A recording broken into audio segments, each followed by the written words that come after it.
हम अनुज यादव का रुख करेंगे जो कि इस वक्त पाकुड़ में मौजूद है। अनुज, अगर पाकुड़ विधानसभा सीट की बात की जाए, इस वक्त किस तरह से वहां पर लोग अपने मताधिकार का उपयोग कर रहे हैं, और अगर इस विधानसभा क्षेत्र को हम इसका परिप्रेक्ष्य देखें तो अल्पसंख्यक वोटर सर्वाधिक हैं इस क्षेत्र में। देखिए, बिल्कुल निश्चित तौर पर ये पाकुड़ की मैं विधानसभा की बात करूं तो यहाँ पर आप देख सकते हैं कि मतदान का जो समय है वो 7 बजे से था, वो शुरू हो चुका है। और ये क्योंकि आंचल नक्सल प्रभावित इलाके में ये सीट आती है, इस समय मैं पाकुड़ की लिट्टीपाड़ा विधानसभा सीट पर हूँ और यहाँ मतदान 3 बजे तक होगा। लेकिन लोग सुबह से ही निकल रहे हैं मतदान करने के लिए। ये एक आदर्श मतदान केंद्र बनाया गया है ताकि ज़्यादा से ज़्यादा लोग जो हैं अपने घरों से निकलें। और यहाँ पर पूरी व्यवस्था की गई है, चाय पीने के पानी की व्यवस्था हो, लोगों को बैठने के लिए कुर्सी की व्यवस्था यहाँ पर की गई है। और आंचल जी, 16 सीटों पर जो आज मतदान हो रहा है, इसमें से 11 सीटों पर 5 बजे तक मतदान होगा, 6 सीटों पर 5 सीटों पर जो है वो 3 बजे तक मतदान होगा। कुल मिलाकर सुरक्षा के कड़े इंतजाम किए गए हैं, क्योंकि ये लिट्टीपाड़ा और पाकुड़ जिले की जितनी 3 विधानसभाएं हैं ये नक्सल प्रभावित इलाके में आती हैं। हालांकि नक्सल की जो है एक तरीके से कमर टूट चुकी है, बहुत ज़्यादा घटनाएं यहाँ देखने को नहीं मिलती हैं, लेकिन फिर भी सुरक्षा के लिहाज से कड़े इंतजाम यहाँ पे किए गए हैं। इस पाकुड़ की और लिट्टीपाड़ा की एक मैं आपको खासियत जरूर बताना चाहूंगा कि जिस लिट्टीपाड़ा विधानसभा में मैं खड़ा हूं, यहां महिलाओं की तादाद पुरुषों से ज्यादा है। अगर मैं पुरुषों की बात करूं तो यहां पर 98,000 कुछ मतदाता हैं, लेकिन महिलाओं की जो संख्या है वो 1,01,000 से ज्यादा है। इस बात का आप अंदाजा लगा सकते हैं कि पूरी 16 सीट में से 3 विधानसभा ऐसी सीट हैं जिसमें लिट्टीपाड़ा है, महेशपुर है और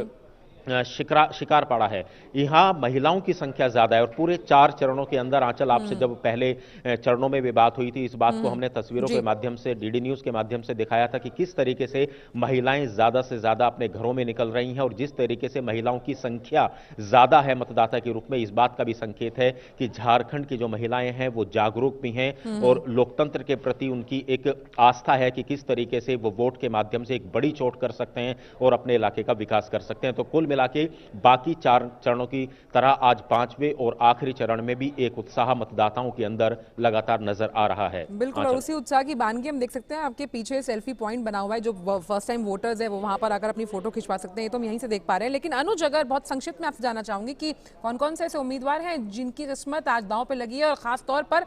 जो बड़ा मुद्दा रहा है, अगर हम पाकुड़ की बात करें, जो आसपास के जो क्षेत्र रहे हैं वो विकास का रहा है यहाँ पर। बिल्कुल, देखिए, अगर मैं सबसे मुख्य उम्मीदवार की बात करूं, हालांकि वो दुमका सीट से आते हैं, हेमंत सोरेन जो हैं के पूर्व मुख्यमंत्री हैं, वो चुनावी मैदान में है। लुइस मरांडी जो बीजेपी के उम्मीदवार हैं, क्योंकि पिछले चुनाव में लुइस मरांडी ने मुख्यमंत्री रहते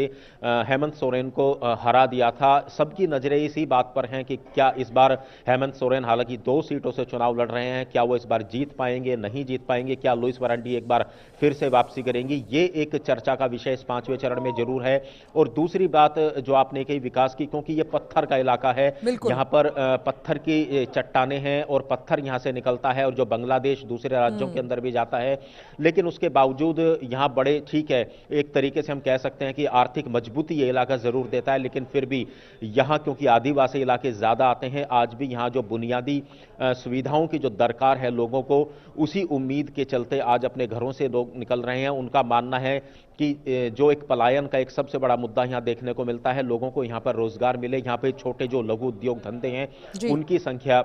यहाँ पर बड़े युवाओं को रोजगार मिले, बिजली सड़क पानी जैसी जो व्यवस्थाएं हैं वो मजबूत हो। और हम जानते हैं कि जब विधानसभा का चुनाव होता है तो इस तरह के मुद्दे जो हैं जनता के मन में रहते हैं, और एक वोट के माध्यम से किस तरीके से अपने इलाके का विकास कर सकते हैं, यहाँ के लोग इस बात को बखूबी जानते हैं। हर चरण के अंदर 60% से ज्यादा मतदान आंचल हुआ था, और जिस तरीके से एक आंकड़ा, जो प्रतिशत का आंकड़ा है, वो लगातार झारखंड के इस चुनाव में हमने बढ़ता हुआ देखा है। शायद इस बात का यह संकेत देता है कि झारखंड के अंदर जो लोग हैं अपनी मजबूती को लेकर, अपने इलाके की मजबूती को लेकर और मतदान के प्रति लोग जागरूक हैं। वो जानते हैं कि जिस तरीके से यहां पर झारखंड की राजनीति में एक अस्थायी सरकारों का लगातार दौर चला, भ्रष्टाचार यहां पर एक बड़ा मुद्दा हुआ करता था, इस पूरे झारखंड के चुनाव के अंदर स्थायित्व, 5 साल के लिए सरकार बने, खंडित जनादेश ना मिले, यहां पर सरकार के लिए इस तरीके का जनादेश देने के लिए जनता अपने घरों से आज निकल रही है। सरकार किसी भी बने, लेकिन जनता चाहती है कि स्थायी सरकार बने, 5 साल के लिए बने, कोई यहां पर